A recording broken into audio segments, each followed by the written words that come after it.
다시 돌아온 나폴리는 악취가 진동하고 찌는 듯이 더웠다. 어머니는 여드름도 없어지고 햇볕에 까맣게 타서 돌아온 내 모습에 대해서는 단 한마디도 하지 않고 예상보다 빨리 돌아왔다고 화를 냈다. 대체 무슨 일을 저지른 거냐? 어머니가 말했다.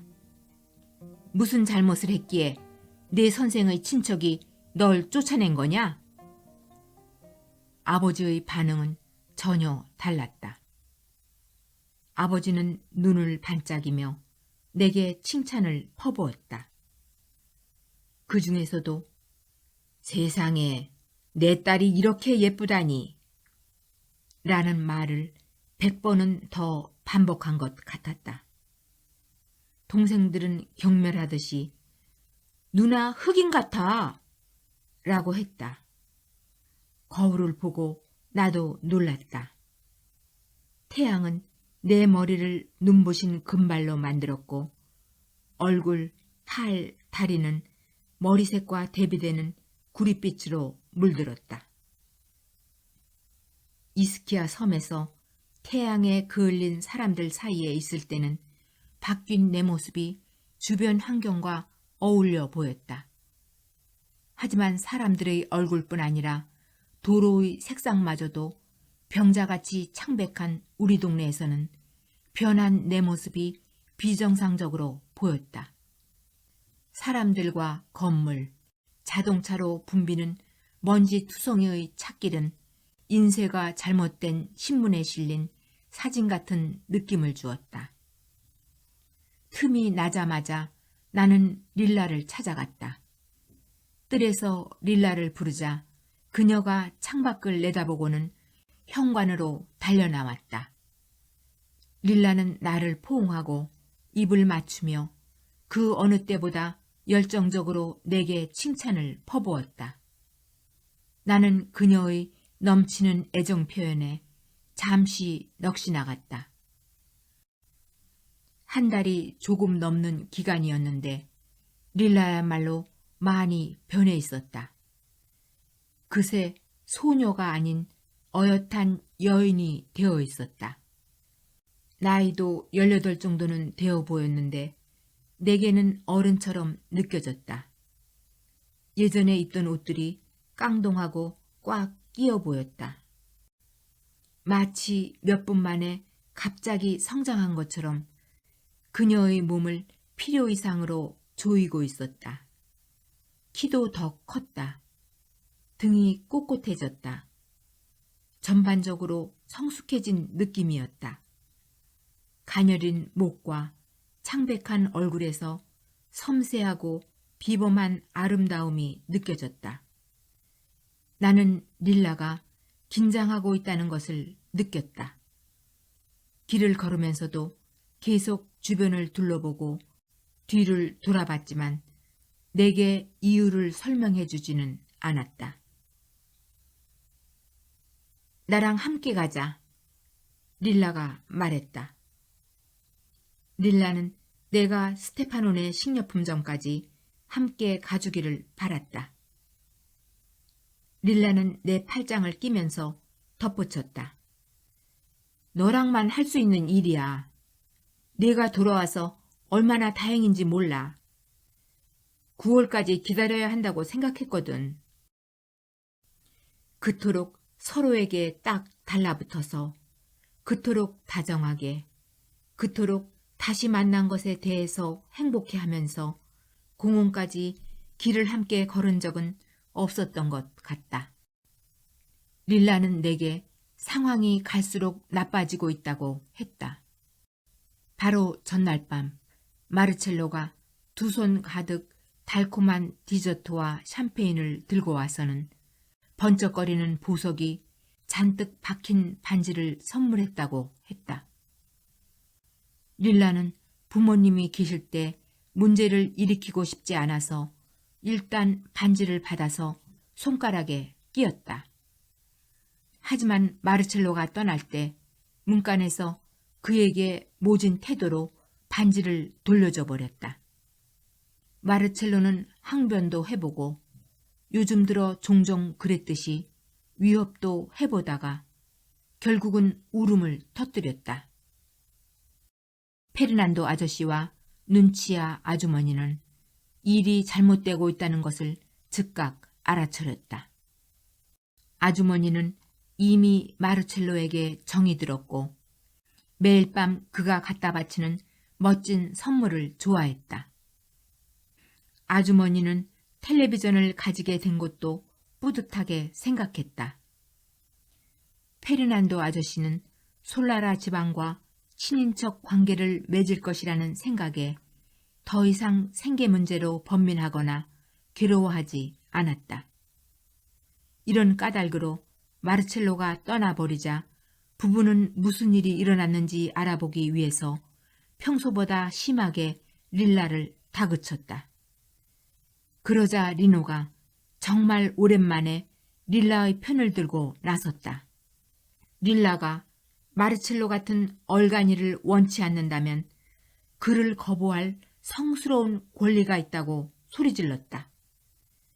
부모님이 릴라가 마르첼로에게 시집가기를 강요한다면 자신이 직접 집과 구두방에 불을 질러버릴 것이고 그러면 자신을 비롯한 가족 전체가 불타 죽게 될 것이라고 했다. 급기야는 페르난도 아저씨와 리노가 주먹다짐을 하기에 이르렀고 보다 못한 눈치아 아주머니까지 여기에 가세하며 결국 온 동네 사람들을 잠에서 깨우고 말았다. 일은 여기에서 끝나지 않았다. 리노는 극도로 흥분한 상태에서 잠이 들었고 목류병 증세가 재발했다. 가족들은 리노가 성냥 한 개비씩 불을 붙여 마치 가스가 새는지 확인이라도 하려는 것처럼 가스 밸브에 가져다 대는 모습을 목격했다. 눈치아 아주머니는 겁에 질려서 릴라를 깨웠다. 리노가 정말로 우리를 산채로 불태우려 하고 있어. 릴라가 달려가서 사태를 파악한 후 어머니를 안심시켰다. 리노는 수면 상태였고 집을 불태우려 했던 현실과는 달리 꿈속에서는 정말로 가스가 새지 않는지 확인하고 있었다.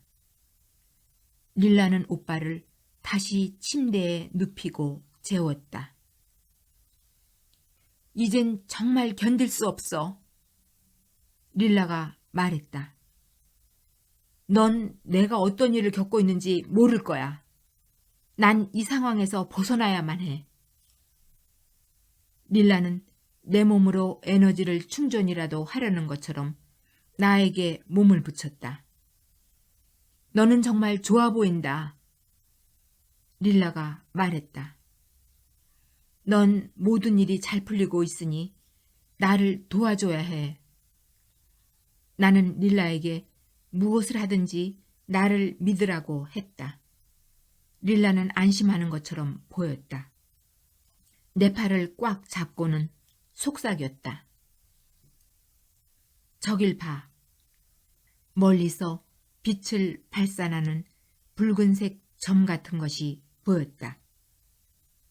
저게 뭔데? 잘 안 보여? 잘 보이지 않았다. 스테파노의 새 자가용이야. 차는 확장 공사를 마친 식료품점 앞에 주차되어 있었다. 확장된 식료품점은 입구가 두 곳이었고 손님들로 꽉 차 있었다. 가게 앞에서 차례를 기다리는 손님들은 부와 명예의 상징에 부러운 눈빛을 던졌다. 동네에서는 찾아볼 수 없는 종류의 자동차였다. 몸체가 유리와 금속으로 제작된 데다가 지붕도 열려 있었다.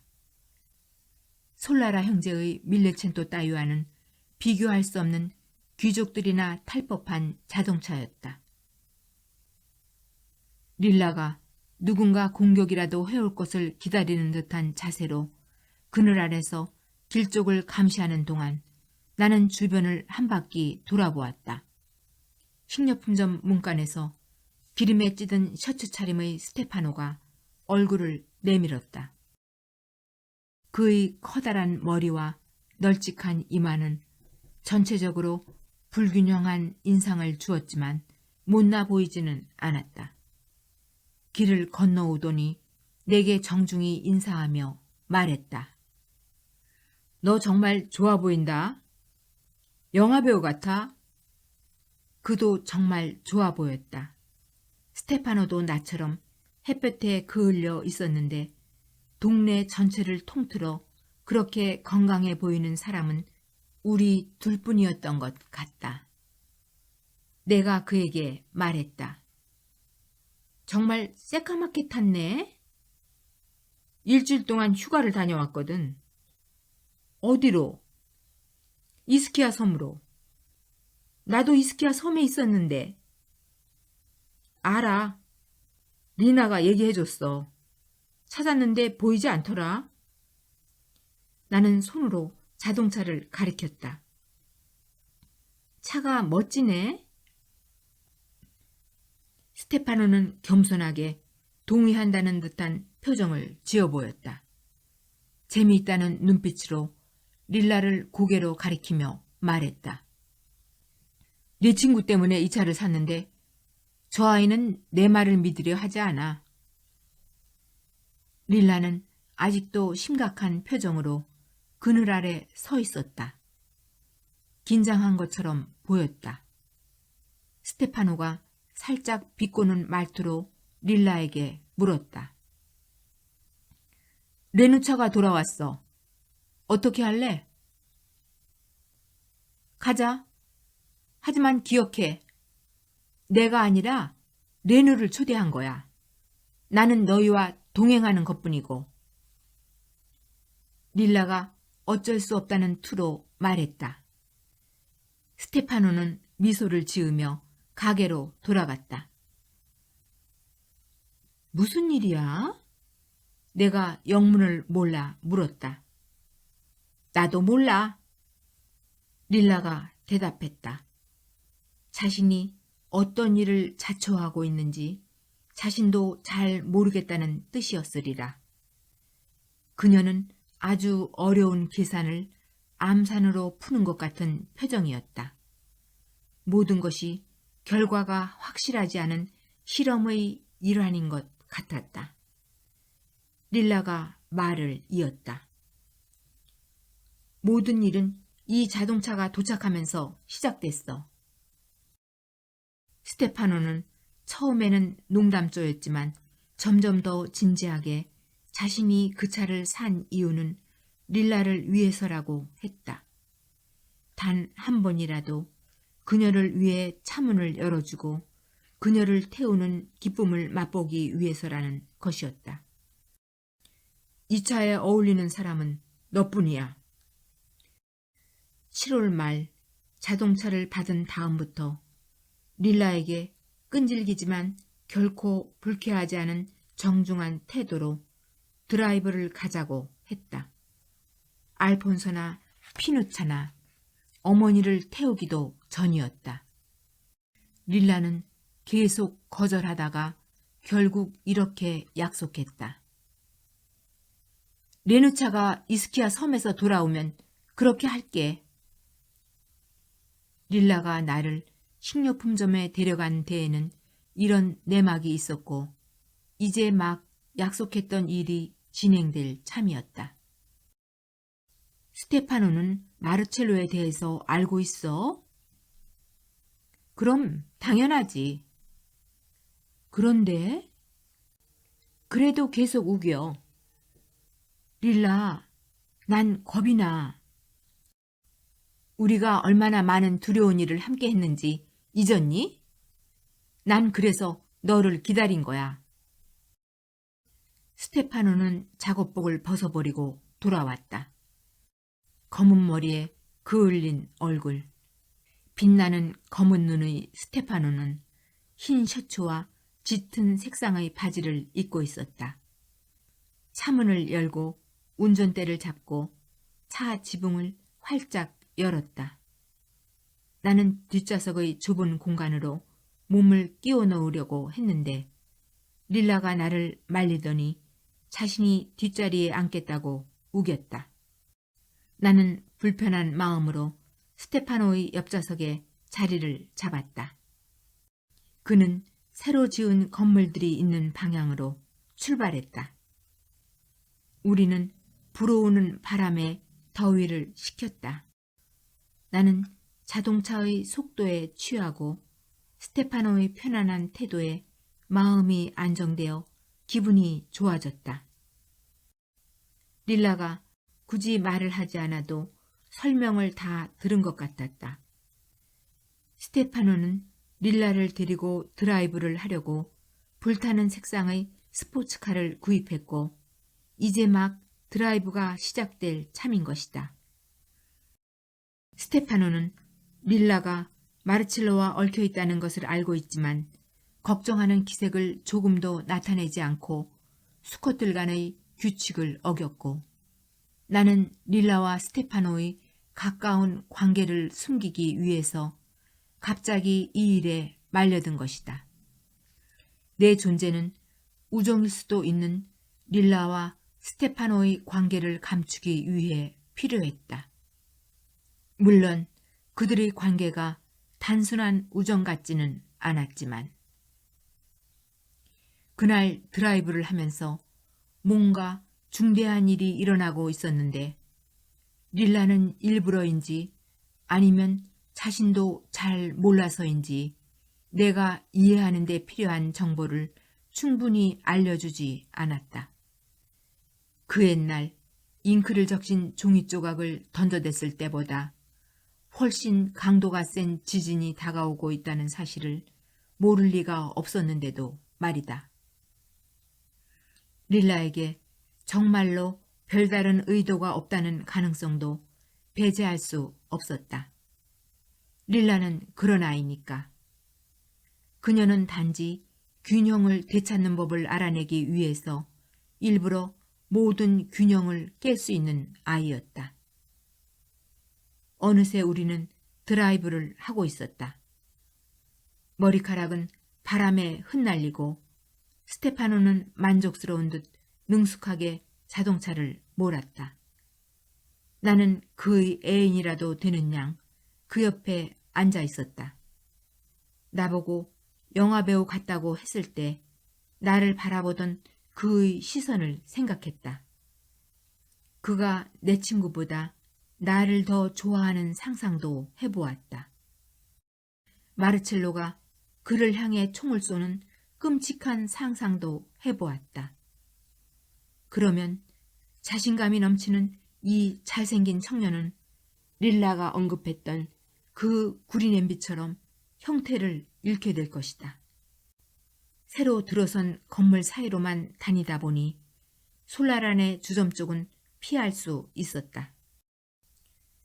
난 마르첼로가 우리를 봐도 상관없어. 스테파노가 평상시와 같은 말투로 말했다. 하지만 내가 신경이 쓰이면 그걸로 됐어. 터널을 지나 해변 쪽으로 갔다. 나와 릴라가 여러 해 전에 함께 걸었던 바로 그 길이었다. 그때 우리는 집을 떠나 비를 흠뻑 맞았다. 그때 일을 꺼내자 릴라는 미소를 지었다. 스테파노는 자세한 이야기를 듣고 싶어 했다. 우리는 그날 일을 세세하게 설명하며 즐거워했고 그러는 동안 그라닐리에 도착했다. 내가 너무 빨리 달리나? 엄청 빨라. 내가 흥분해서 말했다. 릴라는 아무 말도 하지 않았다.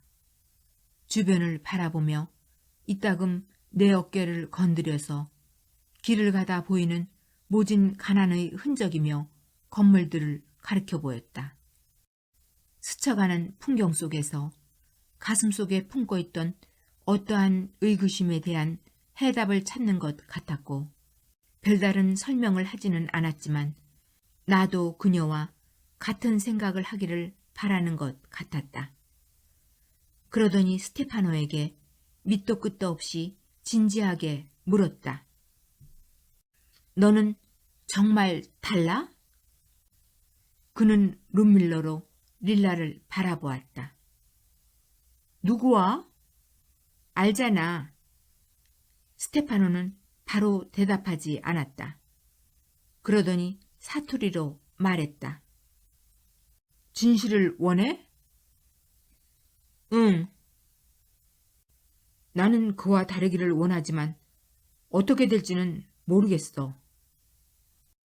그제야 나는 릴라가 내게 상당한 부분을 생략했다는 사실을 깨달았다. 뭔가를 암시하는 듯한 그의 목소리는 그들 사이가 가깝다는 것과 그전에도 단순한 장난이 아닌 진지한 대화를 나눴다는 사실을 증명하는 것 같았다. 이스키아 섬에 있는 동안 나는 무엇을 놓친 것일까? 나는 뒤를 돌아 릴라를 바라보았다. 릴라는 대답하지 않고 머뭇거리고 있었다. 나는 스테파노의 대답이 모호해서 그녀를 예민하게 만든 것이라고 생각했다. 햇살이 릴라의 얼굴을 비추고 있었고 반쯤 감은 눈에 블라우스는 봉긋한 가슴과 바람에 부풀어 있었다. 이곳 사람들은 우리보다 가난한 것 같아. 릴라가 말했다. 그러다가는 웃으면서 지금까지 나눈 대화와는 전혀 상관없는 말을 했다. 어렸을 때 내 혀를 칼로 찌르려고 했던 것을 잊었다고 생각하지는 마. 스테파노는 알겠다고 고개를 끄덕였다. 그때는 지금과 아주 다른 시절이었으니까. 스테파노가 말했다. 어쨌든 비겁했어. 몸집도 내 2배였잖아. 그는 쑥스러운 듯 살짝 웃어 보이고는 아무런 대답 없이 항구 쪽으로 속도를 냈다. 30분이 채 지나지 않아 드라이브를 마치고 레티필로와 가리발디 광장 쪽으로 돌아왔다. 네 오빠는 상태가 좋지 않아. 마을에 거의 다다랐을 때 스테파노가 말했다. 룸밀러로 다시 릴라의 모습을 찾으며 물었다. 너희가 만든 신발이 진열장 안에 있는 신발이야? 신발 이야기는 어디서 들었어? 리노가 귀에 딱지가 않도록 이야기해줬어. 그래서? 꽤 멋진 신발이야. 그녀는 눈을 가늘게 떴다. 너무 가늘게 떠서 금방이라도 감길 것 같았다. 그럼 내가 사. 그녀가 도발적으로 말했다. 얼만데? 아버지께 여쭤봐.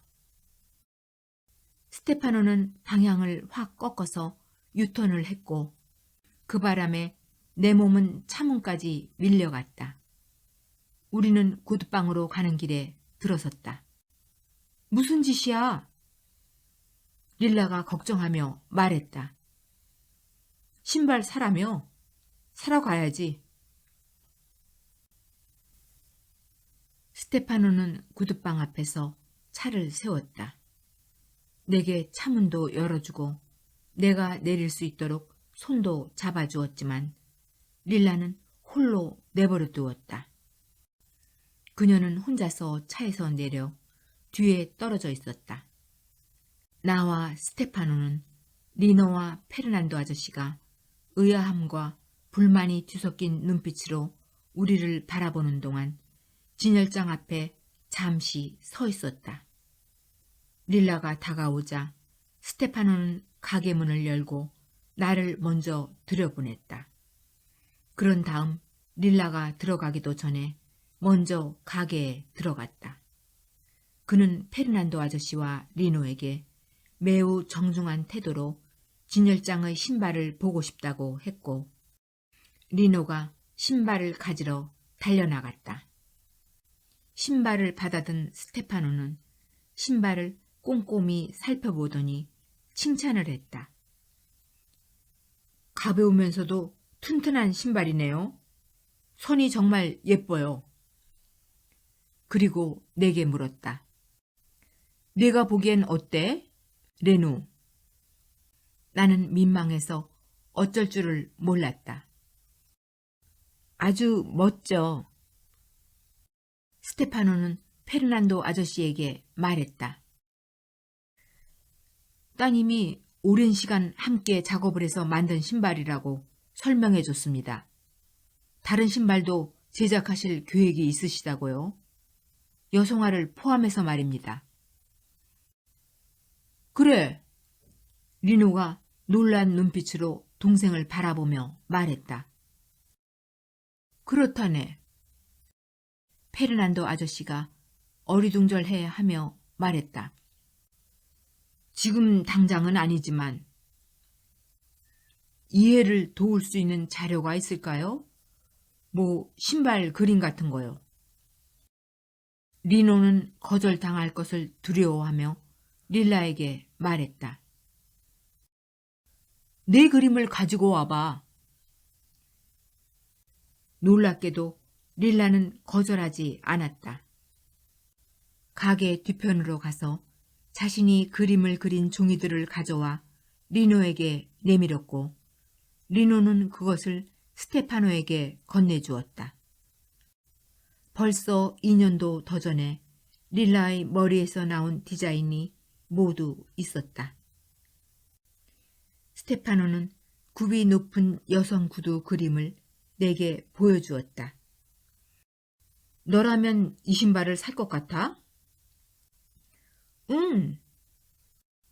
그는 다시 그림들을 살펴보았다. 그러더니 등받이가 없는 의자에 앉아서 오른쪽 신발을 벗었다. 그 신발 사이즈가 어떻게 돼? 43 사이즈인데 44까지 맞을 수 있어. 리노가 거짓말을 했다.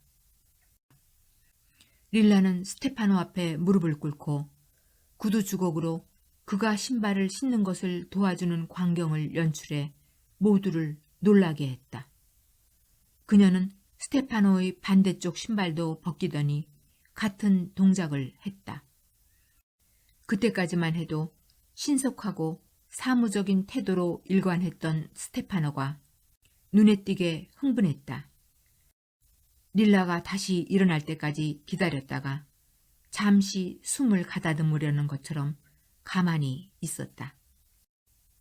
그러더니 일어나서 몇 걸음 걸어보았다. 장내, 스테파노가 말했다. 리노는 실망해서 얼굴이 잿빛으로 변했다. 기계로 앞볼을 넓혀줄 수도 있다네. 페르난도 아저씨가 끼어들었지만 그다지 자신 있는 목소리는 아니었다.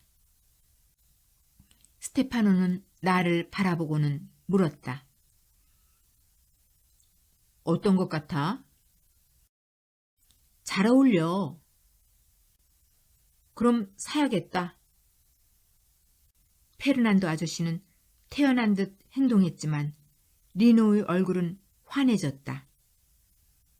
스테파노, 이 신발은 체를로 매장에만 있는 제품이어서 가격이 좀 비싸.